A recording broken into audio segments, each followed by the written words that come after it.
What if the most meaningful moments with a father or a father figure aren't the big ones, whether it's the speeches or the milestones, but the quiet ones you don't think about at the time until much later? Welcome back to Jacob's Guest Lounge, where we explore the stories behind Disney magic and what they teach us about real life. And today, I want to talk about the kind of impact that doesn't always announce itself. Today, you're my guest, so pull up a chair and let's dive in on a Father's Day tribute. Picture a simple moment with a father or a father figure. Nothing dramatic, just something real, and something that meant more than it seemed at the time. When I think about my dad, we didn't always have a lot in common, and at times that distance had felt more noticeable. To this day, I can sometimes feel the pain of that moment. However, there was one thing that we always shared, and it's riding. And when I say riding, I don't mean riding horses or going in the car for a drive somewhere. We got on our dirt bikes and we rode up in the mountains.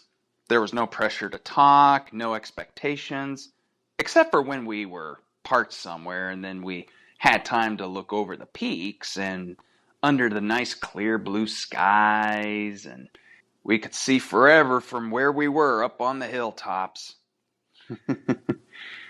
Other than that, it was the sound of the engine or the open space and being there in the moment.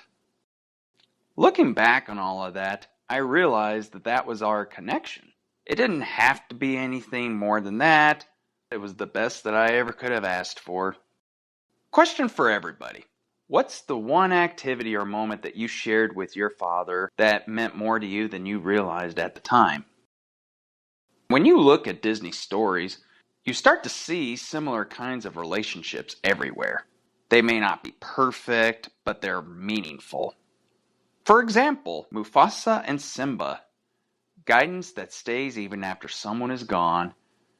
Even before that moment, though, I have to say that the father and son moment that they shared really bonded with me.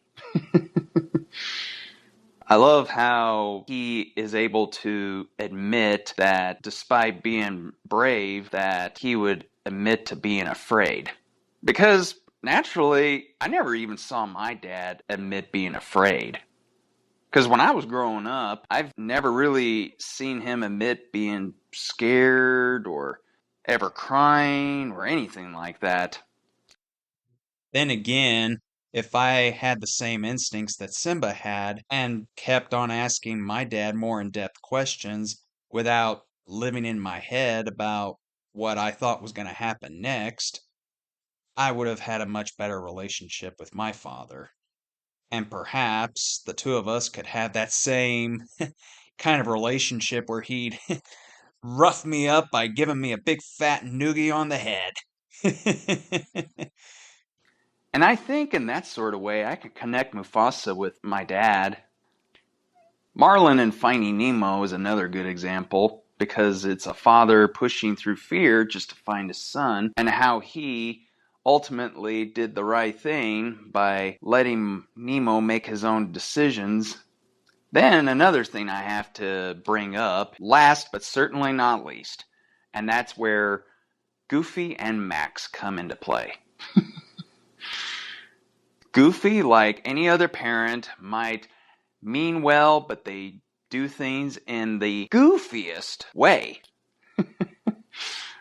Pun intended, but literally living up to the name.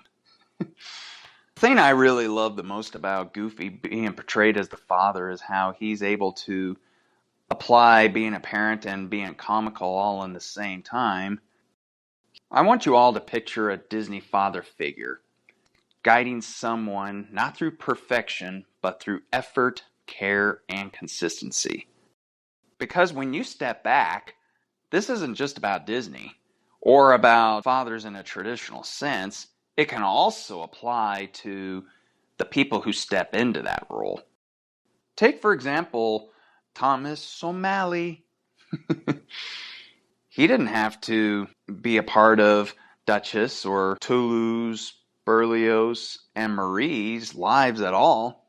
He could have very easily just said, "Nope, I wish you all the best of luck in finding your way back to Paris, and I hope all goes well that way." Especially given the fact he didn't really trust humans to begin with. Love has a way of revealing itself in mysterious ways, because if it wasn't enough just to save Marie twice, he also did the honorable thing that most fathers do, which is putting others' needs above their own. Sure, it started out being that he loved Duchess and was smitten by her. Ultimately, through it all, through his perseverance and good nature, Berlioz, Toulouse, and Marie were all able to consider him a father, and he was more than happy to be a part of that, especially when he managed to win the cat of his dreams. Because it all comes down to the ones that guide, support, and shape who we, or they in this case, become, often without realizing how much they're doing it. Next question for everybody. Who in your life has stepped into that kind of role, and what impact did they have on you? When I think about father figures in my life, I don't just think about my dad, I think about my grandfathers. For example, my paternal grandfather and I, we shared something simple but meaningful. We loved to play cards. And that connection has stayed with me so much that it became part of who I am. And that's why to this day, I have the card suits bracelet tattoo on my right wrist. As I'm talking about my grandfather and the fact that he loved playing cards and then using Disney in the same sentence, I'm reminded by the 1998 version of The Parent Trap. One of the few Disney remakes that I love to watch. And I don't say that very often, by the way. I'm reminded of the scene where Lindsay Lohan plays twin characters, Allie and Hallie, and they play poker together, even though the way they played is nowhere near like the way I remember playing against my grandpa. We still had a lot of fun, and it's something that I look back on whenever I get the chance to slow down and think about the good times. and then there's my maternal grandfather. I remember him being all about telling stories and being happy and having a joyful personality. The way I connect with him, part of my bracelet tattoo has a star in the dead center, and he also had a star on his right hand back when he used to be in the Navy. We don't have the same kind of star, but it makes me think of him. Since this is Stories Behind the Magic of Disney, and I'm bringing my grandfather into this, ironically, last year in December, he would have turned 100 years old. Now, some of you are probably wondering, who am I thinking of right about now? I'll give you a few minutes to guess, but if not, I'm thinking of Sabino from Wish. Yeah, those two characters, both Sabino and my grandfather, I think would have a great time if they ever had a chance to know each other, because as I've already said before, my grandpa was all smiles and loved to tell stories, and he loved to inspire people that way, and Sabino is just exactly like that. I want you all to picture something in your life, a small object, habit, or a memory that quietly connects you to someone who shaped you into being the person you are today. Because when you really think about it, the impact of a father or a father figure doesn't always come from big moments, and it doesn't always come from perfection. It comes from consistency. The shared time and the quiet traditions, plus the things that stay with you long after they're gone. That's the kind of magic that doesn't fade. Plus, it's the most powerful magic of them all. So, did any of you ever have a moment that was big or small that stays with you today because of that special someone who has guided you? Because if you think about magic in your life, who does represent that steady guiding presence and why? So before we wrap up, I'd love to hear from you. There is a poll that will be featured at the end of the episode, so please go out and vote. I love to hear your answers. If you want to stay connected to the show, you can visit my website or send in your Disney story, and you might be featured in a future episode. At theloungewithjacob@gmail.com or my website, which is the www.loungewithjacob.com. If you enjoyed today's episode, don't forget to follow the show and give a quick 5-star rating on both Spotify or Apple Podcasts. It helps the show grow and reach more Disney fans such as you. And if you have a moment, a short review means a lot as well. It helps me know what you're enjoying and what to build next. If this podcast has inspired any of you, please let your friends and family know about this, especially if they are Disney fans. The more people that listen, the merrier.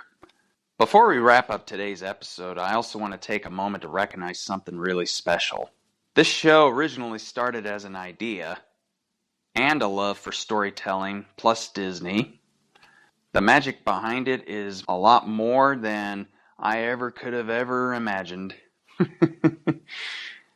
But now it's grown into something bigger than I ever would have believed it to be.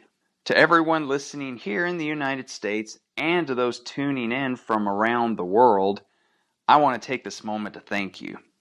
Seriously, you all have been great, and I appreciate you all for taking a moment to be here. Because no matter where you're from, stories connect all of us, whether it's through Disney films, music, or memories. There's something universal about the lessons that we carry, whether it's the dreams, courage, and the people who shape our lives. And I also want to take this moment to say everyone is welcome here. To all the dads, grandfathers, and father figures out there, thank you for the time, the guidance, the patience, and the moments, big or small, that shaped who we all became. And to all the father figures in my life, I also want to take that moment to thank you for everything. From dirt biking, playing cards, and telling stories, those moments have stayed and impacted me, and they always will. Don't forget to tune in next Tuesday. I'll be diving into how Disney villains might reflect real-life personality traits that we encounter every day. Until next time, keep the magic alive, and I'll see you all back here in the lounge.